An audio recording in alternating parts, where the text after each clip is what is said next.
Oke, tentunya saya tidak sendiri, nggak mungkin moderator tanpa narasumber dan panelis ya. Kali ini saya juga akan mengundang rekan saya, Pastor Eric. Beliau berasal dari Jakarta. Sewaktu di Jakarta, beliau sempat bekerja di bidang perbankan selama 10 tahun lebih. Beri tepuk tangan yuk buat Pastor Eric. Wow. Dan akhirnya beliau dipanggil untuk menjadi hamba Tuhan sepenuh waktu.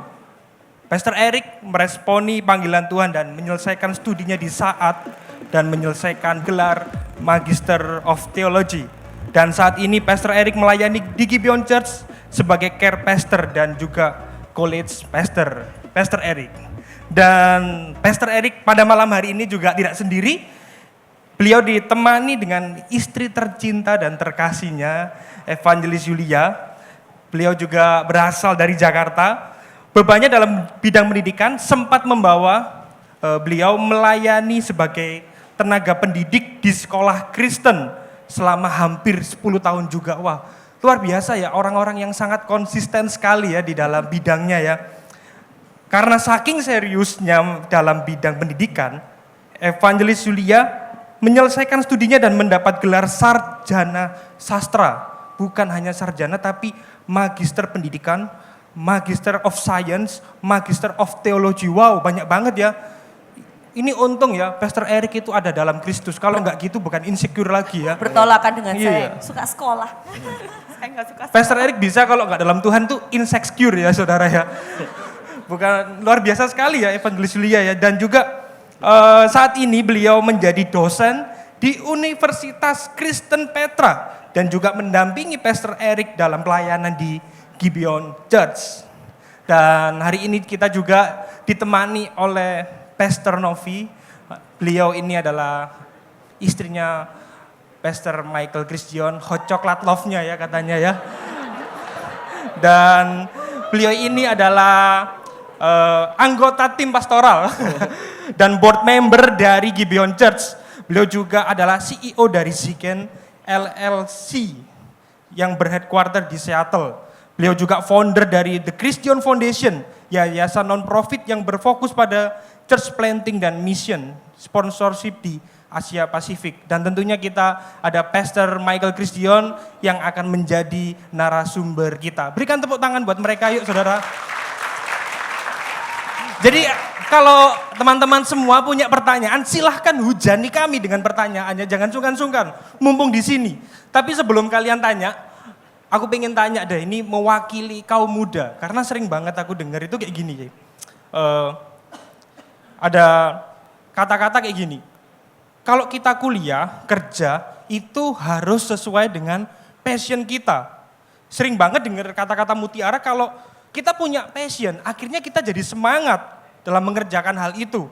Dan kalau kita gagal, kita gak gampang nyerah karena kita suka dengan hal itu. Nah, gimana sih pendapat dari Pastor Novi dan Evangelis Yulia selaku ibu rumah tangga, CEO hamba Tuhan dan ibu dosen ya.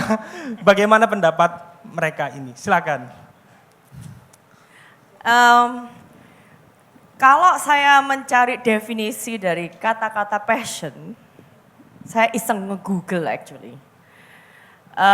Saya menemukan dua arti yang sangat totally bertentangan. Ada satu perkataan passion yang ada di Kisah Para Rasul 1 ayat 3. Kalau Anda membacanya dari King James Version, passion itu mendefinisikan tentang the suffering of Christ.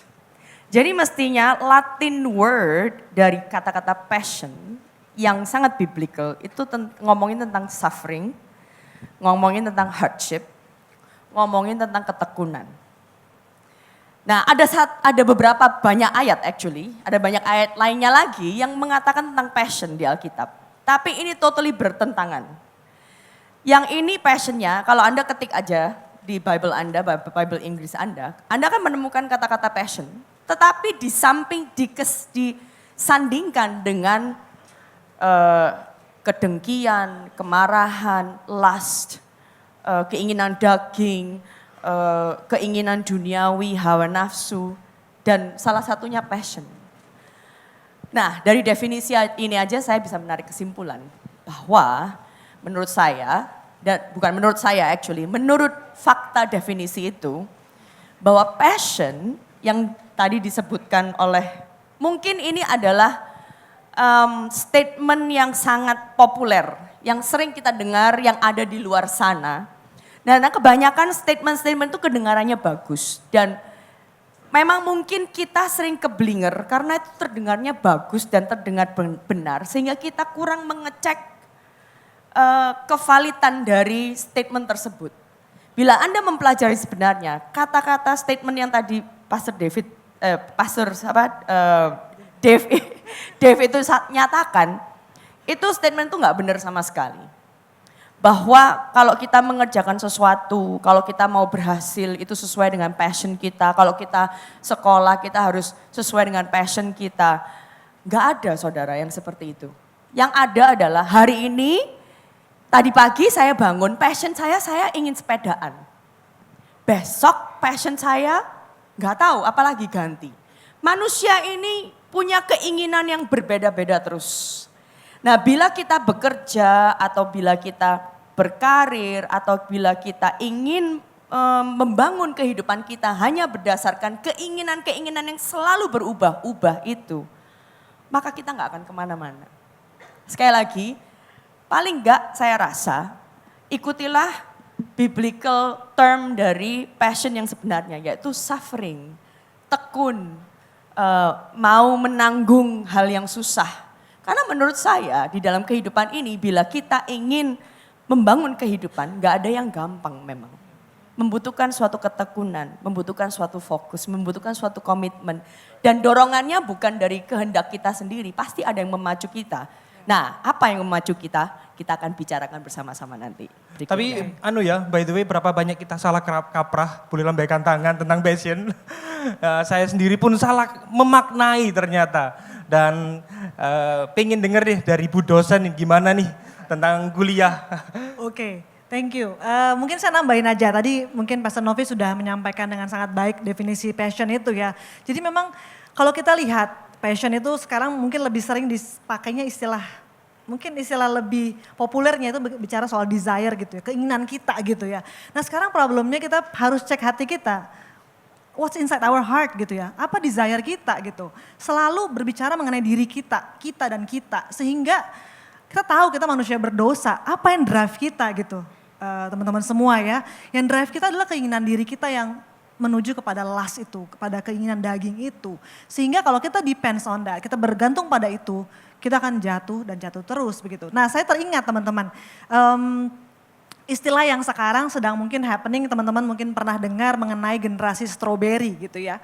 Bahwa generasi ini ada sebuah, ya ini awalnya dari Taiwan gitu ya, penamaan generasi strawberry. Dan kemudian Prof. Renat Kasali, beliau sempat menuliskan dalam bukunya mengenai generasi strawberry. Adalah generasi yang look so good from the outside gitu ya. Dari luar tuh menarik, strawberry itu kan wow gitu, kayak merah. Kayaknya pengen dimakan gitu. Tapi sebenarnya dalamnya sangat rapuh gitu ya. Nah ini berbicara mungkin generasi ini adalah generasi yang sangat menarik, kreatif, punya banyak ide. Mungkin istilah quote in quote passionate gitu ya. Sangat punya gairah gitu. Tapi sesungguhnya dalamnya itu rapuh. Nah ini sangat mengerikan kalau kita mengikuti desire of our heart. Kalau kita mengikuti keinginan hati kita yang sudah itu dalam dosa begitu. Itu mungkin ya, jadi kita harus hati-hati mengenai akan terms ini. Yang jelas kita harus tahu, nanti mungkin kita akan ngomong lebih jauh soal itu ya, burden dan segala macam ya. Kita lanjutin dulu deh, silakan Dave. Tapi ada nggak sih passion itu dalam Alkitab? Menarik ini. Kira-kira ada nggak? Tadi aku udah sebutin. Oh ya, ada ya tadi ya. Jadi kita tekankan itu lagi karena kadang nggak ngeh gitu loh. Ada enggak sih? Emang lu Ternyata cocok jadi ada. youth pastor memang. Oke, kita langsung aja dengan beberapa pertanyaan gitu. Mungkin teman-teman semua sudah bertanya. Nah, kepotong nih. Bagaimana mengetahui kalau keadaan kita saat ini adalah maksud Tuhan, bukan konsekuensi dosa kita sebagai manusia? Wis, mantap. Siapa mau menjawab silahkan. Pastor Eric mungkin? Ya. Atau Pastor Mike? Berat ya.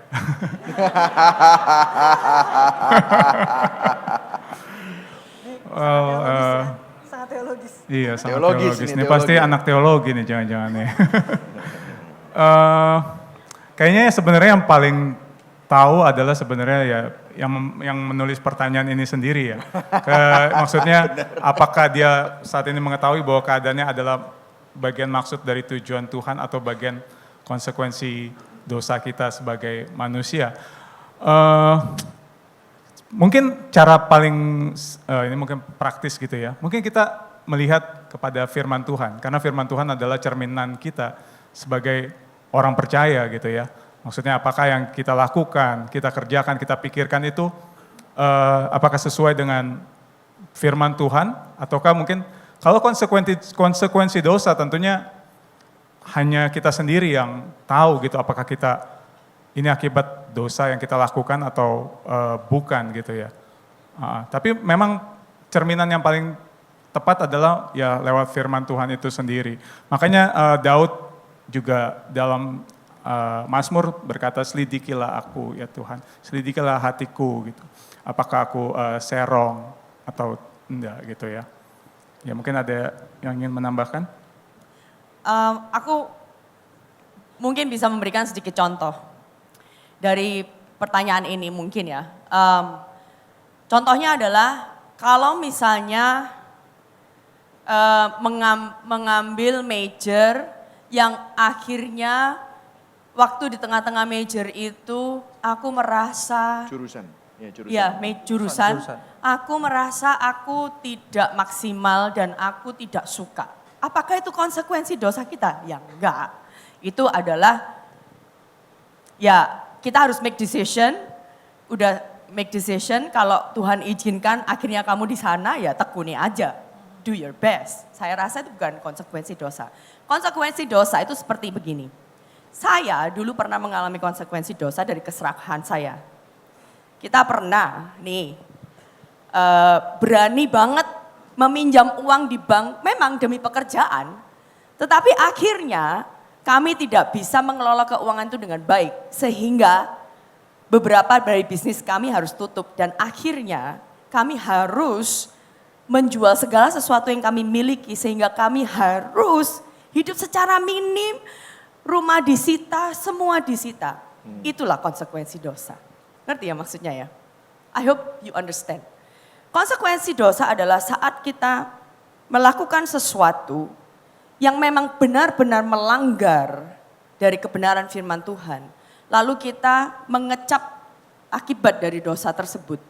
Tetapi saya ingin memberikan sedikit encouragement. Meskipun kita nggak ada semua yang sempurna ya, kita pasti pernah nih berbuat dosa. Kita semua dalam skala besar atau skala kecil pernah mengalami konsekuensi dosa itu. Tetapi Tuhan itu Tuhan yang maha pengasih dan dia sangat merciful. Bahkan di dalam konsekuensi dosa yang sedang kita tanggung pun, Tuhan mengajarkan kepada kita untuk kita bertobat. Saya nggak bisa membayangkan kalau saya tidak pernah mengalami konsekuensi dosa itu. Betul. Maka saya akan hidup terus di dalam dosa tanpa saya tahu. So, jangan pernah feel like, oh I'm so bad. Tapi tidak ada pertobatan. Karena konsekuensi dosa itu diberikan kepada kita untuk kita lalui. Itu adalah salah satu bentuk Tuhan mengasihi kita juga.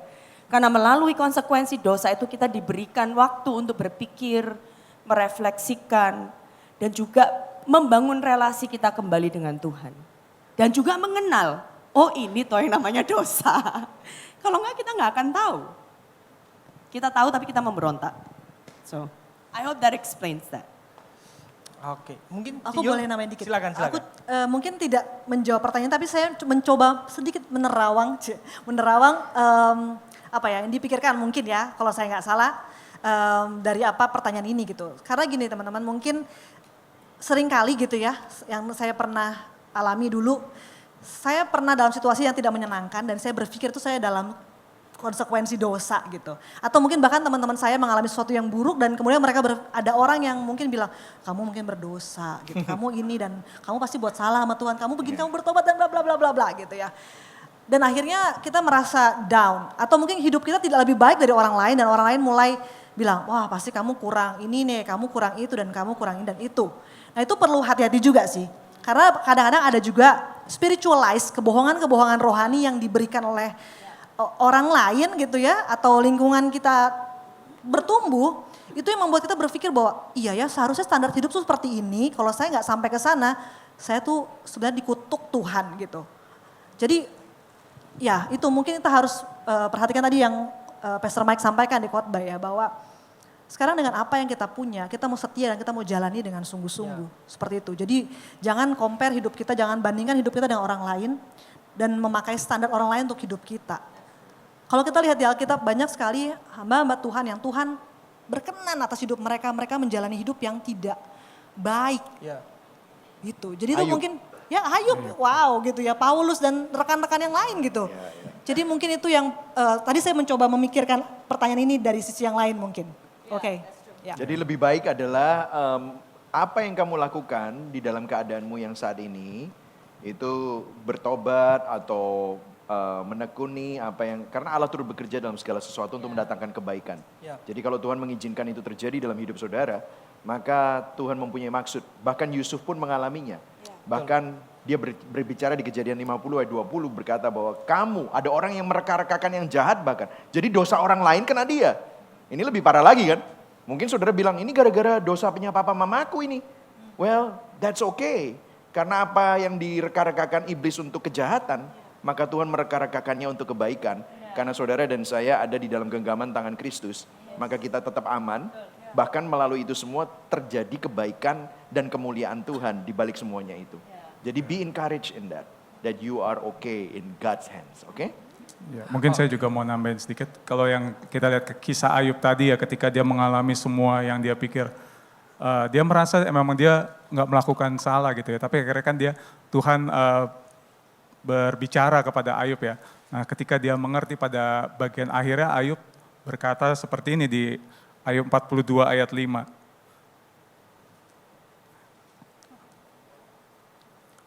Di dalam Ayub 42 ayat 5, saya suka sekali bagian ayat ini, di kitab versi bahasa Indonesia masa kini. Dia berkata seperti ini, dahulu pengetahuanku tentang engkau hanya kudengar dari orang saja. Tetapi sekarang ku kenal engkau dengan berhadapan muka. Jadi kadang-kala memang kita nggak mengerti apa yang terjadi dalam hidup kita. Apakah itu maksud Tuhan, apakah itu konsekuensi dosa.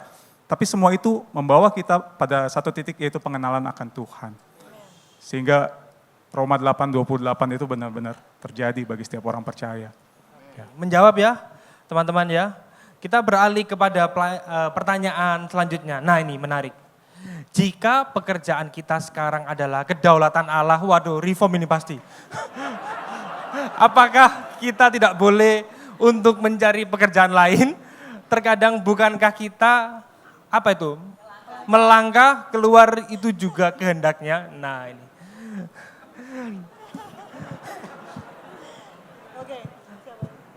Siapa nih? Ciul, gimana? Oke. Oke, pekerjaan kita sudah dalam kedaulatan Tuhan. Saya percaya gitu ya, waktu saya percaya Kristus, saya hidup dalam Kristus, saya percaya dalam perjalanan hidup saya dalam tangan Tuhan gitu ya. Keputusan-keputusan yang saya ambil tuh dalam kedaulatan, dalam kehendaknya. Sehingga mencari pekerjaan yang lain ya nggak apa-apa gitu ya buat saya. Asal memang kita tahu, kita keluar gitu ya dari pekerjaan tertentu bukan karena kita merasa wah ini kayak kurang ini, kurang itu dan segala macam. Kita bisa cek hati kita dulu. Why? Selalu bertanya why we do that gitu ya. Kenapa kita melakukan hal tersebut? Itu penting buat saya. Jadi bukan kita loyal kepada sebuah perusahaan ataupun lembaga atau apapun juga. Tapi kita loyal kepada Tuhan gitu. Kepada panggilan Tuhan itu yang perlu kita pahami. Masalah nanti Tuhan mau panggil kita di mana, konteksnya begitu. Itu menurut saya nggak masalah. Asal kita tahu kenapa kita pindah. Sebelum saya tadi Pastor Dave sempat sebutkan ya, saya sempat 10 tahun di sebuah sekolah Kristen di Jakarta. Sebelumnya saya tuh pindah-pindah teman-teman. Gitu ya. Tapi saya pindah-pindah bukan maksud saya untuk pindah-pindah. Tapi memang saya di dalam pencarian juga mengenal kehendak Tuhan gitu. Tuhan, oke, saya juga sambil Tuhan kasih wisdom ya, maksudnya Tuhan kasih wisdom juga untuk melihat. Oke, apakah tempat ini tempat saya bertumbuh begitu ya, untuk memakai semua talenta yang Tuhan berikan. Jika memang bukan gitu ya, tempatnya tidak mendukung saya dan segala macam, dan saya tahu pimpinan Tuhan itu jelas ya, saya stay atau saya leave. Jadi stay atau leave itu bukan karena, wah saya nggak nyaman apa dan segala macam ke kita. Jadi poinnya bukan tentang kita sebenarnya. Poinnya tentang di mana lebih memuliakan Tuhan. That's the point I guess. Saya rasa itu menjawab sekali sih, karena tergantung bagaimana kondisi kita di hadapan Tuhan ya teman-teman ya.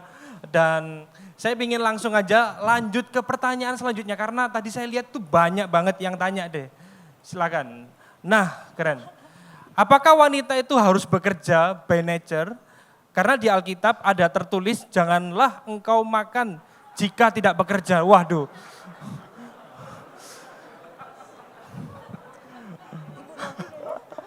Bagaimana? Wanita menjawab. Ibu Gembala?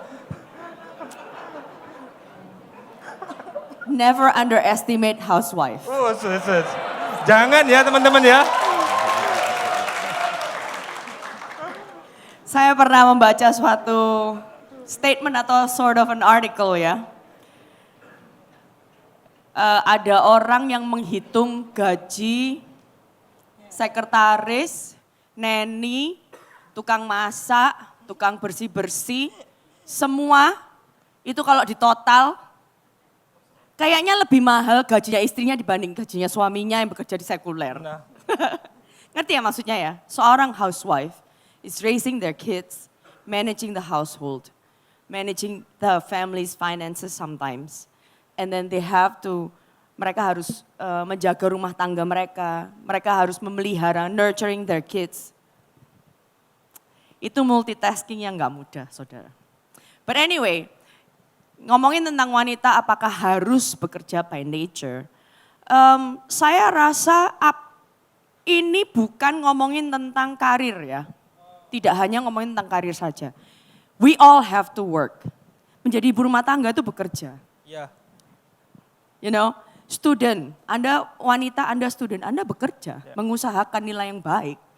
Ya, nantinya waktu Anda belum menikah, Anda bekerja berkarir pun sebelum Anda menikah. Mungkin waktu Anda masih single, Anda bekerja. Nanti pun sesudah menikah, based on persetujuan suami dan lain sebagainya, Anda kalau bisa setuju dengan istri bekerja dengan multitasking dan lain sebagainya, itu pembicaraan lain ya, itu pernikahan itu. Ya nggak apa-apa gitu loh. Jadi ini bukan ngomongin tentang kalau seakan-akan wanita itu kalau di rumah menjadi rumah tangga, ibu rumah tangga itu kayaknya nggak bekerja gitu ya. Tetapi yes, Hawa pun bekerja. Bahkan kalau Anda membaca di Amsal 31 yang ngomongin tentang wanita yang cakap, itu dibilang di situ bahwa wanita yang cakap itu wanita yang bekerja dengan tangannya yang tanpa pamrih. Mengelola, membudidayakan, itu semua pekerjaan yang mulia dan jadi ini sebenarnya yang dimaksudkan bekerja sebagai karir kan. Saya rasa mereka pun juga harus tahu panggilan mereka. Jadi tidak hanya secara karir menghasilkan uang, tetapi panggilan mereka adalah kita semua dipanggil untuk bekerja. Kita semua dipanggil sebagai harkat martabat manusia untuk bekerja. Dan membudidayakan, adding value to whatever that God has trusted us. Itu apapun termasuk anak kita. I really appreciate my wife, dia melakukan banyak hal yang saya nggak bisa lakukan. Tetapi saya lihat kita berdua merupakan tim yang sangat luar biasa. Dan saya mengucap syukur Tuhan memberikan dia untuk menolong saya bersama-sama untuk menghidupi panggilan untuk kemuliaan Tuhan. Jadi memang goalnya itu bukan tentang boleh atau tidak dan yang lain-lain, tetapi kita melihat konteks dalam hidup kita itu seperti apa dan motivasi. Makanya kekristenan itu bukan etika perbuatan, tetapi motivasi. What is your motivation doing that? Kalau motivasi kita doing that untuk saingan kompetitif dengan suami atau nanti dengan orang lain, maka sebenarnya kita sedang mensabotase panggilan Tuhan dalam hidup kita. Maka kita kembali lagi kepada the lust of the eyes, the lust of flesh, dan the pride of life. To be, to have, and to feel. Gitu. Berarti panggilan wanita itu bukan hanya masak, macak, dan manak ya saudara. Ya. Ini tolong dihapuskan stigma itu ya saudara. Mulai sekarang kita harus juga apa ya, mengapresiasi ya. Oke, kita lanjut dalam pertanyaan selanjutnya. Semoga menjawab. Bagaimana jika apa yang kita lakukan saat ini ternyata tidak memenuhi ekspektasi orang tua kita? Padahal menurut kita sudah melakukan yang terbaik saat ini. Nah ini Pastor Eric deh, cocok nih untuk jawab ini. Kenapa cocok dia? College Karena pastor ya. sepanjang hidup saya tidak memenuhi ekspektasi orang tua.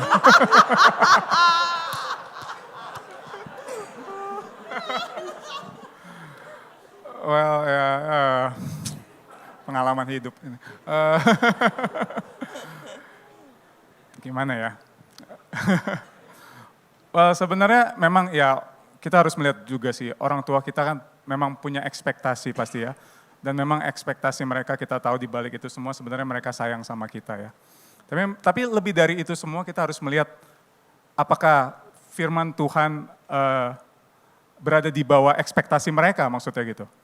Maksudnya kalau ekspektasi mereka misalnya ya, misalnya soal jodoh gitu, kamu harus cari jodoh yang udah punya rumah lah gitu ya, atau udah punya mobil atau apa gitu. Apakah firman Tuhan mengatakan seperti itu pasangan hidup kita gitu ya. Kita harus melihat itu juga, tapi memang di balik itu kita tahu orang tua kita sayang sama kita.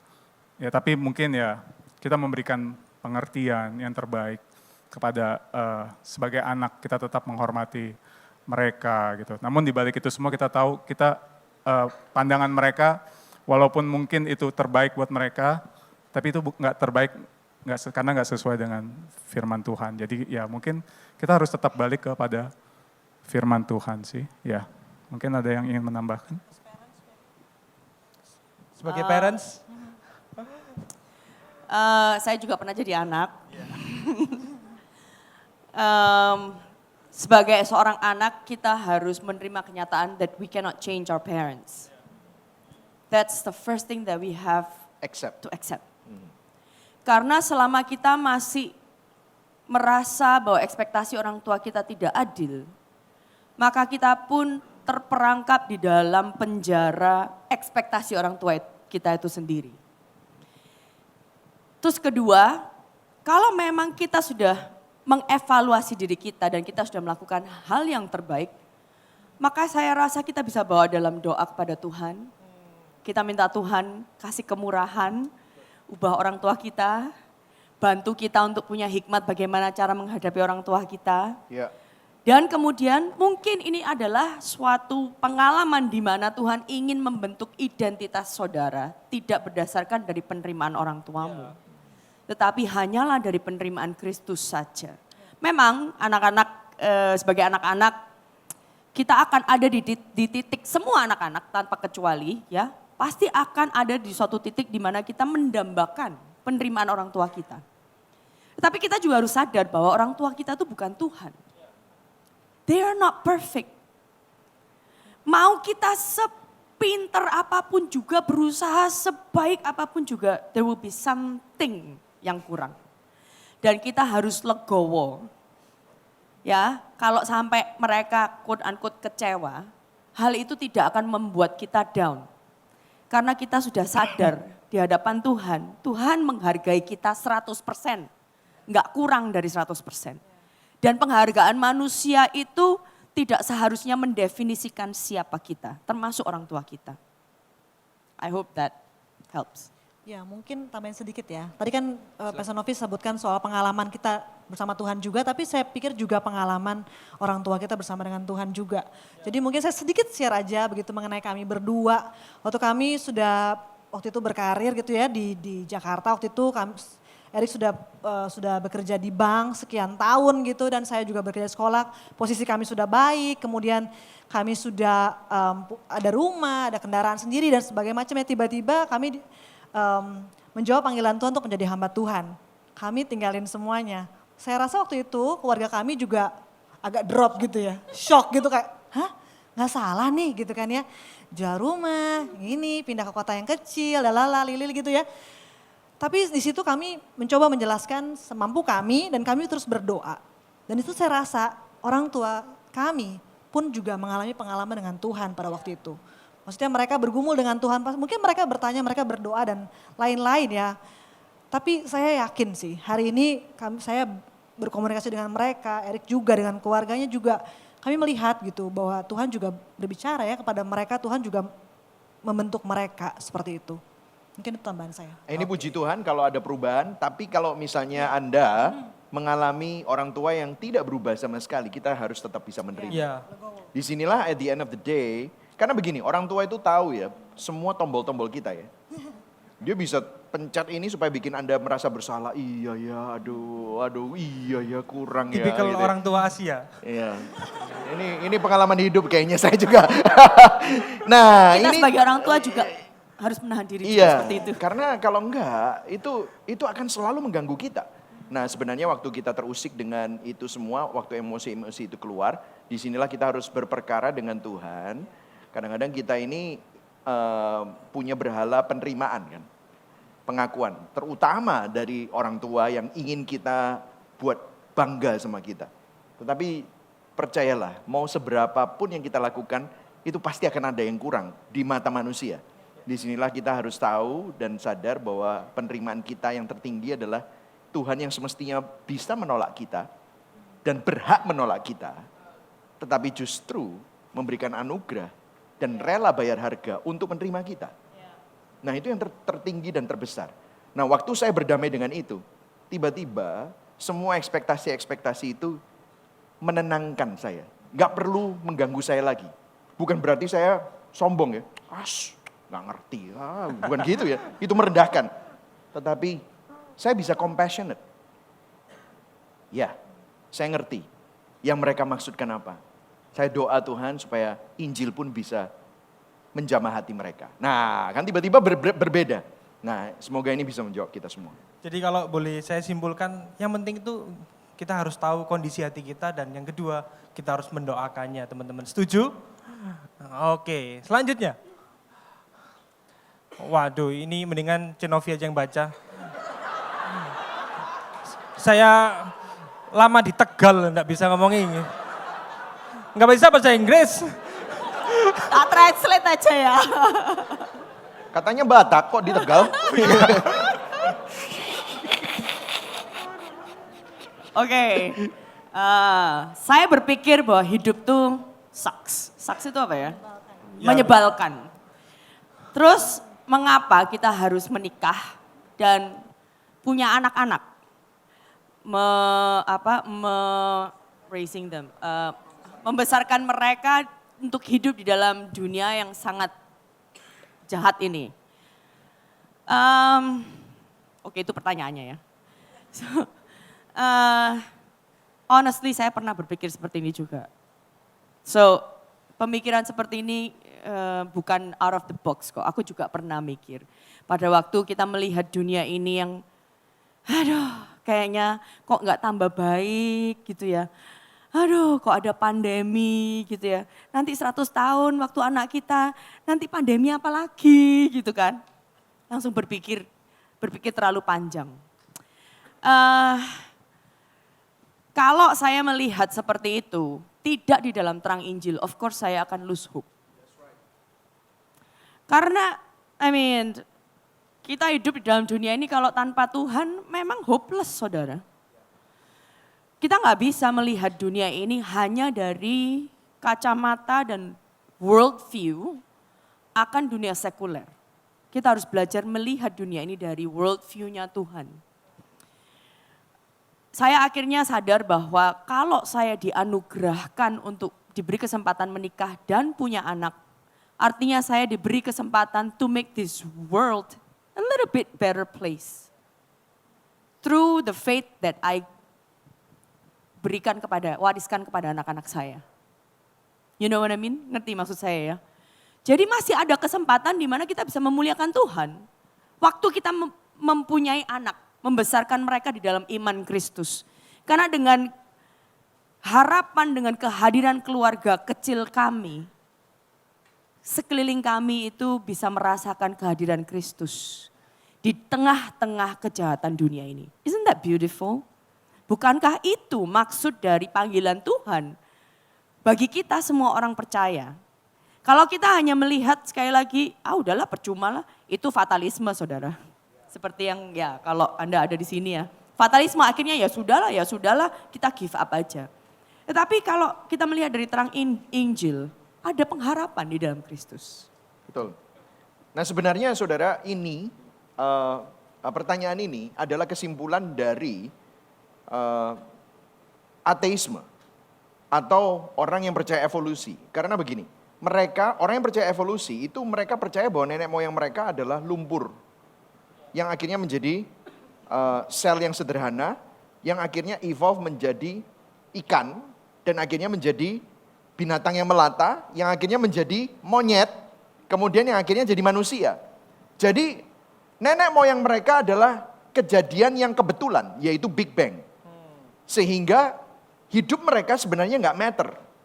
Jadi bahkan untuk memperjuangkan hak asasi manusia itu sebenarnya ilusi.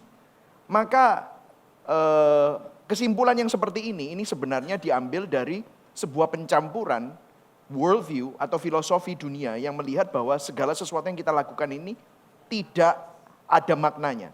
Tetapi disinilah kalau kita melihat keindahan Injil, Injil mengubah segala sesuatu. Ternyata apa yang kita lakukan itu sangat mulia dan bermakna. Bahkan melalui kegagalan kita nggak perlu takut terhadap kegagalan kita. Karena di dalam kegagalan itu sendiri tetap ada keindahan dan kebaikan yang Tuhan dapat lakukan melalui segala sesuatu. Makanya saya sampai sempat khotbahkan itu kemarin, 2 khotbah yang lalu bahwa Yesus adalah happy ending kita. Meskipun kelihatannya menurut manusia hidup kita nggak happy. Tetapi kita bisa merasakan kedamaian. Itu adalah sesuatu yang bermakna. Karena di dalam kesusahan dan air mata sekalipun, orang yang percaya Tuhan, itu mereka memiliki sukacita dan damai sejahtera. Karena mereka melihat lebih dari sekedar penderitaan yang mereka alami. Di balik penderitaan itu ada sesuatu yang indah. Makanya kematian merupakan sesuatu yang tidak ditakuti oleh orang Kristen. Bahkan Rasul Paulus berkata, kematian di mana sengatmu? Wah, karena Kristus adalah kemenangan kita. Karena waktu kita mati, bahkan yang menurut dunia ditakuti, itu tidak lagi menjadi suatu yang mengerikan. Karena kematian membuka sebuah pintu kepada kehidupan kekal. Sehingga itu pun juga happy ending. Kalau sampai di dalam dunia ini kita mengalami kesusahan dan tidak pernah mengalami kebahagiaan sedetik pun, maka kematian itu adalah happy ending yang terbesar. Karena di sana kita akan menerima kehidupan yang kekal dan sukacita yang sempurna di dalam Kristus. Jadi sebenarnya Injil ini mengubah pandangan ini. Justru orang dunia yang tidak tahu Injil memang akan mengalami kesuraman yang seperti ini. Saya merekomendasikan untuk Anda bisa membaca buku How Then Shall We Live by Francis Schaeffer. Itu adalah buku textbook saya dalam Cultural Apologetics. Dia membahas dari zaman Romawi sampai di zaman modernisme, sampai culture of drugs. Kenapa di Amerika dan di Eropa ini sekarang mengalami pesimistik. Jadi orang itu memiliki suatu kepesimisan terhadap kehidupan. Makanya drug culture, itu makanya marijuana, opium, dan kokain itu sangat santer di dunia barat. Kenapa? Karena mereka kehilangan harapan hidup. Ya. Menjawab, saudara? Selanjutnya. Nah ini, apa pandangan Alkitab mengenai sandwich generation? Nah ini kan umum sekali ya, ini Cik Yul sebagai dosen nih. Sering banget dengar kata-kata ini. Apalagi kalau kita ada di usia ya 30-35an, sering banget dengar istilah ini ya. Silahkan mungkin Pastor Eric atau Ibu dosen bisa membantu untuk menjelaskannya deh. Jadi orang tua ya, yang memiliki hutang, anaknya suruh membayar hutang harus membayar masa lalu, hutangnya. Ya. bukan membangun masa depan gitu ya. Kadang bukan cuma hutang deh, kadang ya tolong hidupi mama lah ya, hidupi papa lah ya. Lu kan sudah gua besarin gitu ya, tolong balas budi, tolong disuplai. Kan sekarang udah nggak bisa kerja gitu. Ini yang terjadi sih di sekitar kita ya. Silakan. Kalau saya bisa memberikan sedikit Nah, pandangan, tapi Mas nanti bisa ditambahkan.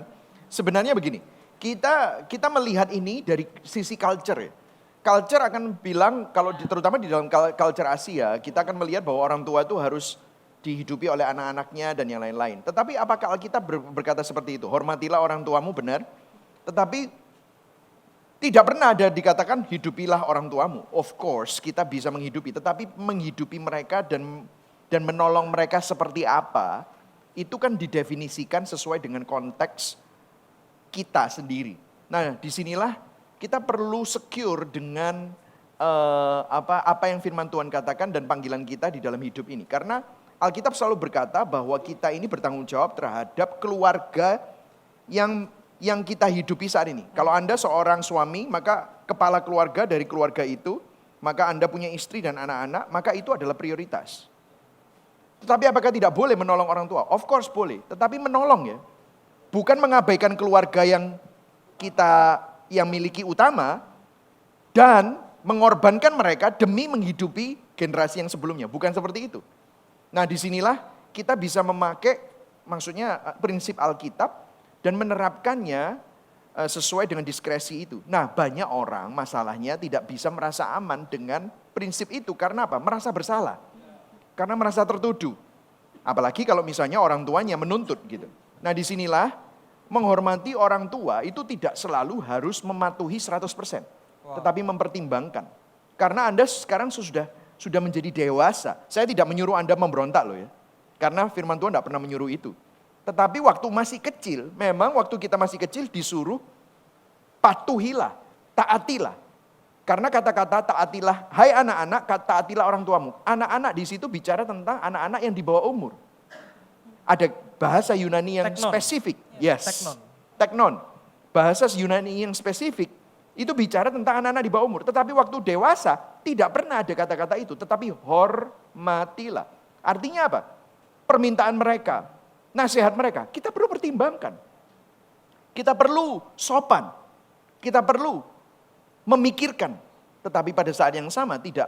Kita sekarang sudah dewasa dan kita bisa membuat keputusan kita sendiri.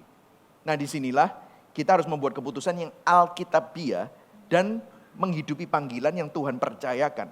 Dan waktu kalau saudara seorang kepala keluarga, seorang suami, makanya firman Tuhan bilang seorang laki-laki akan meninggalkan ayahnya dan ibunya dan bersatu dengan istrinya.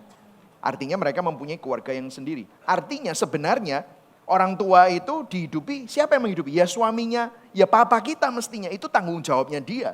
Tapi bukankah tidak bisa kita tolong? Of course tolong tapi bukan mengorbankan keluarga kita demi mereka. Jadi kita perlu menemukan kompromi itu. Nah, disinilah kita kalau mengatur keuangan kita dengan baik, kita bisa memutuskan rantai sandwich generation dengan menjadi bijak dalam cara kita mengatur keputusan-keputusan ini. Gitu. Saya sebenarnya pernah mengkonselingi beberapa keluarga yang seperti ini, yang akhirnya mereka bisa mengatur dengan baik. Tetap menolong dengan baik, dengan layak, tetapi tidak mengabaikan keluarganya. Sehingga akhirnya mereka pun juga berunding dengan saudara-saudara yang lain. Saudara-saudara yang lain akhirnya menolong orang tuanya sama-sama. Dan akhirnya mereka pun juga tidak lagi hidup di dalam suatu kekurangan karena mengatur dengan baik. Ini sebenarnya jawaban praktikal juga yang bercampur dengan teologi juga. Oke, mungkin saya nambahin sedikit saja karena kembali lagi bertanya gitu ya, mengapa kita melakukan hal tersebut jika kita harus menolong orang tua kita gitu. Karena kalau saya pribadi dari pengalaman saya, seringkali jatuhnya adalah savior syndrome gitu ya. Savior syndrome karena saya merasa, apalagi saya posisinya sebagai anak pertama, saya hanya berdua bersaudara perempuan dan saya selalu terbiasa gitu ya. Di dalam posisi di mana saya selalu harus mengambil keputusan, saya harus menolong orang tua, menanggung. Mereka mau ngambil keputusan apa, nanyanya ke saya, begitu. Jadi jujur saja waktu kami pindah ke Surabaya pun gitu, saya tuh banyak sekali pertimbangan takut meninggalkan mereka gitu. Saya merasa saya harus bertanggung jawab atas hidup mereka dan segala macam. Tapi di satu sisi, satu poin saya akhirnya disadarkan juga, suami saya ingatkan dan juga dalam perenungan saya pribadi bahwa keluarga saya milik Tuhan gitu ya. Dan sekarang they are fine, mereka baik-baik saja sekarang. tentunya dalam kapasitas kita sebagai anak, kalaupun kita bisa menolong mereka, kita tahu kenapa kita melakukannya. Bukan karena kita berusaha jadi savior. Bukan jadi penyelamat mereka, tapi memang dalam kapasitas sebagai anak. Kalau kita mampu menolong mereka, kita tolong mereka. Tapi saya sadar ya, mungkin ada situasi misalnya anak tunggal gitu ya, dalam situasi orang tua yang memang sangat kesulitan, itu memang Kasus khusus kasus ya. khusus. Tapi memang kita harus memikirkan tadi kembali kepada kenapanya gitu ya. Kita harus cek hati kita terus akan hal tersebut sih. Mungkin itu yang saya tambahkan sedikit. Ya. Mungkin buat teman-teman yang nggak familiar dengan istilah savior syndrome, itu adalah kayak kalau nggak ada aku siapa yang ngerawat, Iya. siapa yang ngasih duit, siapa yang nanti kayak gini kayak gitu, siapa. Nah itu gejala-gejala savior syndrome tadi itu ya teman-teman. Dan mungkin ini pertanyaan dari saya ya, kepo ya. Kadang karena sering banget denger nih dari teman-teman. Ini tuh kita tuh nolong orang tua, tadi kan nggak spesifik banget. Itu ngomongin range usia atau kalau udah nikah baru lepas tanggung jawab atau gimana nih? Oh, Ya, kadang kan ada usia berapa kita masih diatur, kita harus tunduk, kita harus bantu karena udah kerja dan lain sebagainya. sebenarnya kalau misalnya dewasa itu kan sebenarnya kita sudah tidak lagi bergantung penghidupan kita dari orang tua. Maka itu adalah usia sebenarnya kita bisa belajar untuk mandiri. Makanya saya pun juga mengajarkan anak saya pun yang sekarang umur 19 tahun dan saya mempersiapkan dia untuk jadi mandiri. Jadi kalau saya tidak micromanage dia, tetapi saya memberikan prinsip supaya dia bisa membuat keputusan. Bahkan saya harus rela untuk let the ball drop. Maksudnya apa? Mengizinkan dia untuk mengalami kegagalan atau hal-hal yang mungkin saya tidak bisa kontrol supaya dia belajar dari pengalaman hidup.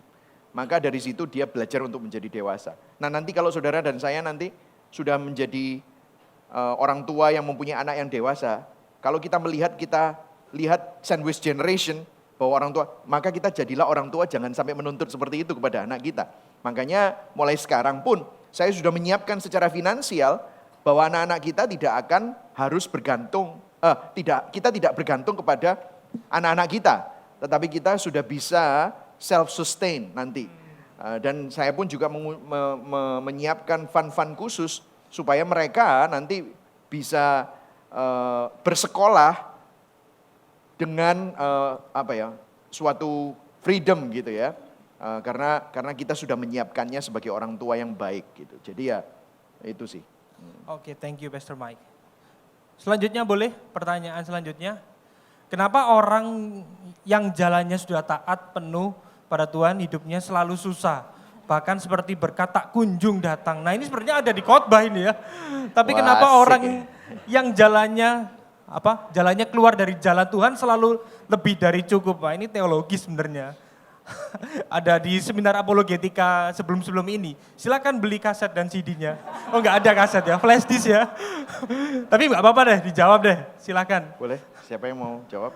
Ya, mungkin pertanyaan ini juga pernah ditanyakan sama salah satu pemazmur ya, di Mazmur 73, Mazmur Asaf. Dia bingung kenapa orang baik gitu kok ngalamin hal yang susah, orang jahat tapi justru di depan matanya dia justru kesannya Tuhan berkati gitu ya. Dan mungkin ini juga banyak jadi pertanyaan buat di dalam diri kita semua ya, atau mungkin ketika kita juga mengalami itu ya, kita melihat orang lain yang nggak kenal Tuhan juga ngalamin hal yang baik, kok kita udah percaya Tuhan tapi ngalamin hal yang buruk kesannya gitu ya. Tapi memang bukankah Injil nggak pernah mengatakan kalau kita taat Tuhan maka hidup kita akan baik-baik saja gitu kan ya. Bahkan ya Tuhan kita pun juga orang yang paling baik di dunia yang pernah ada gitu ya. Dia sebagai manusia sejati justru mengalami ketidakbaikan itu di dalam hidupnya. Bahkan dia sampai harus mati di kayu salib bagi kita gitu.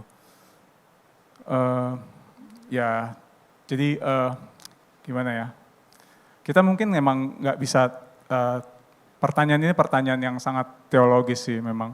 Tapi memang sekali lagi balik lagi, Roma 8 ayat 28 itu tadi ya, Setiap musim kehidupan, entah itu musim yang baik ataupun musim yang buruk, kita tahu Allah turut bekerja dalam semua hal itu untuk mendatangkan kebaikan bagi setiap kita yang percaya kepadanya dan bagi setiap kita yang terpanggil sesuai dengan rencananya.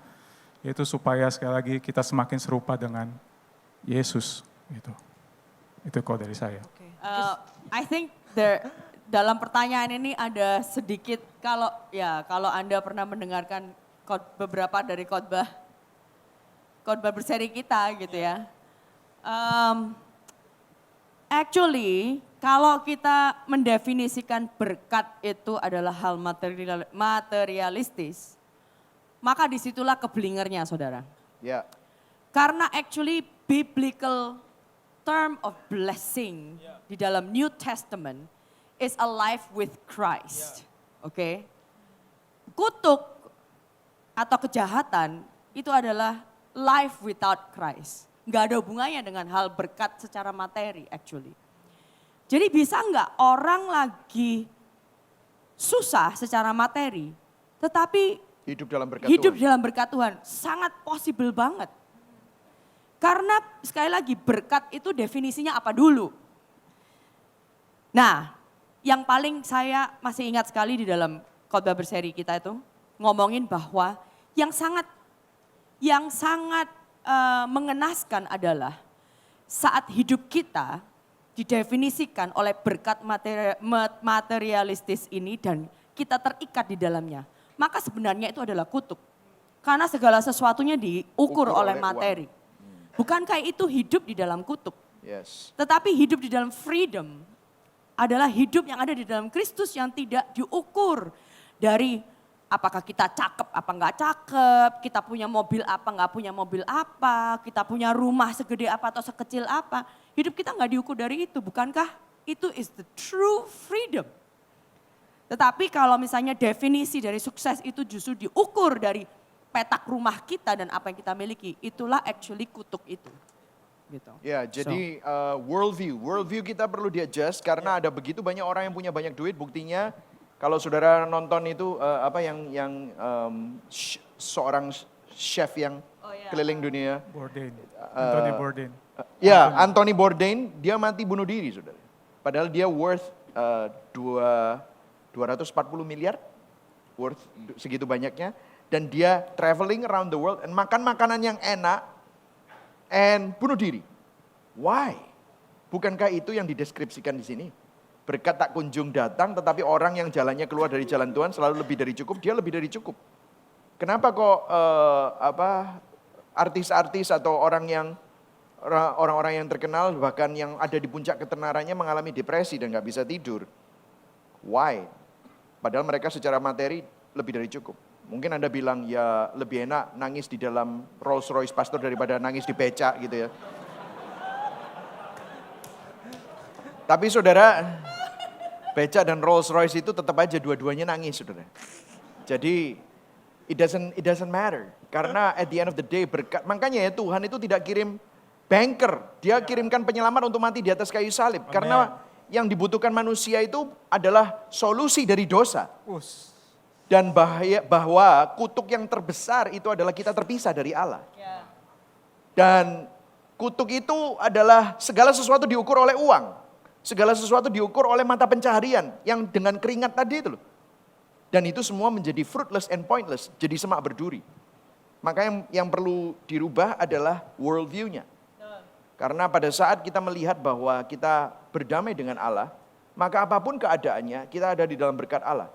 Makanya Yesus bilang, lihatlah burung di udara. Tidak pernah menabur dan menuai, tetapi Tuhan memelihara. Lihatlah bunga bakum, yang warnanya jauh lebih indah daripada jubah Salomo. Tetapi Tuhan memelihara. Hari ini ada, besok nggak ada. Bukankah kamu lebih berharga? Wow. Maksudnya apa? Kamu tuh lebih berharga karena aku, sang pencipta dunia, mati buat kamu. Untuk menebus kamu. Jadi itu adalah berkat yang terbesar. Jadi jalannya sudah taat penuh dengan hidup, taat pada Tuhan, hidupnya selalu susah. Dan kenapa kamu taat? Jangan-jangan kamu taat untuk dapat berkat. Berkat materi yang menurut Tuhan paling receh. Padahal kita memiliki berkat yang sesungguhnya yaitu Kristus. Amen. Jangan-jangan kita taat mempunyai motivasi untuk dapat cien. Iya toh? Maka itu adalah penyogokan. Sebenarnya kamu gak cinta Tuhan tapi cinta dirimu sendiri, hedonisme. Itu makanya, ini maaf ya, saya ngomongnya jadinya jelek, tak balikan gitu. Karena memang itu kenyataannya. Seringkali kita suka bertanya dan komplain kepada Tuhan dan itu merefleksikan keadaan hati kita yang sesungguhnya. Dan kita perlu bertobat kalau itu memang adalah motivasi dan worldview kita. Oke, boleh Silakan. tapi boleh Boleh, suplemen boleh. sedikit. Iya. Mungkin tapi ini saya mungkin berbicara kepada orang yang mungkin dalam kondisi memang yang tidak menyenangkan. Misalnya Ya. mengalami sakit yang cukup berat, yang panjang, yang tidak pernah selesai misalnya begitu ya. Saya mau kasih kabar baik bahwa this is not the end. Ini bukan akhirnya gitu ya. Bahwa kita tahu kehidupan kita di sini ini bukan kehidupan kita apa ya, this is not the end gitu ya. Story-nya belum selesai di sini teman-teman. Amin. Gitu. Jadi saya teringat akan kisahnya Corrie ten Boom gitu ya. Waktu dia punya kesempatan gitu ya untuk hidup, berhenti hidup atau dia lanjut tapi sakit. Tapi dia cuma bilang yang mana yang lebih memuliakan Tuhan. Jadi saya pikir ini kabar baiknya bahwa hidup kita secure di dalam Tuhan gitu ya. Dan ini bukan akhir hidup kita di dunia ini. Kalau kita end up dengan keluarga yang mungkin tidak baik, dengan kondisi kesehatan yang tidak baik, yang terus kenapa Tuhan tidak ambil penyakit daripada aku gitu ya. This is not the end, ini bukan akhirnya gitu ya. Kita semua secure dalam Tuhan, mungkin itu ya. Menjawab ya saudara, kalau Anda yang tanya ini jemaat Gibeon harus ikut kelas ABS ya. Di minggu ke-6 akan diajar langsung oleh Pastor Melisa ya. Bebas dari ikatan mamon, jelas sekali diulik di sana ya pertanyaan ini ya saudara. Kalau Anda non jemaat ya nggak ikut-ikut saya ya. Saya rasa udah dijawab di sini ya saudara. Waktunya udah habis, ini boleh satu pertanyaan lagi atau cut lah, satu lagi deh boleh. Oke. Bagaimana cara untuk memiliki pergaulan yang sehat agar tidak terjebak pada pergaulan yang sekarang cenderung membanggakan diri sendiri? Wah, pertanyaan yang baik.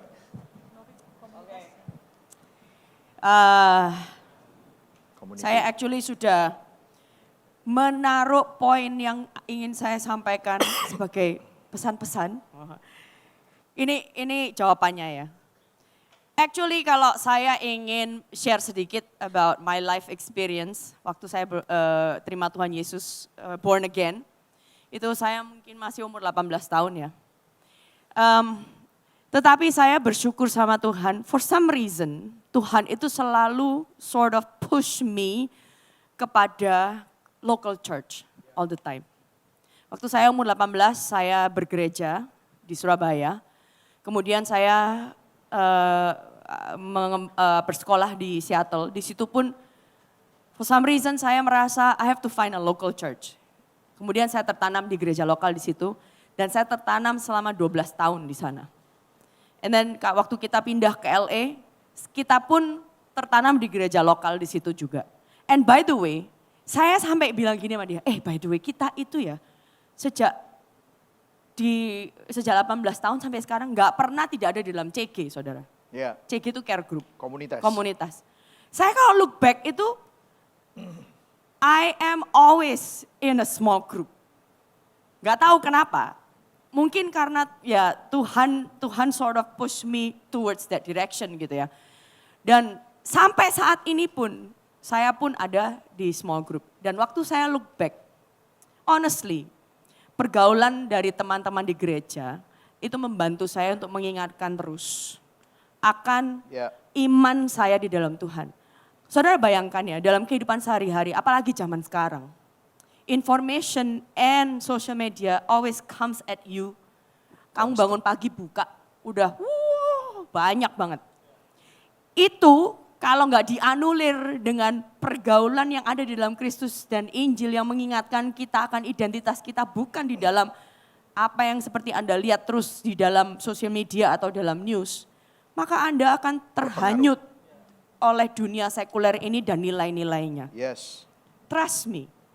Kita semua membutuhkan saudara seiman yang terus mengingatkan kita, menegur, mendoakan, menyemangati kita untuk bertumbuh di dalam Kristus.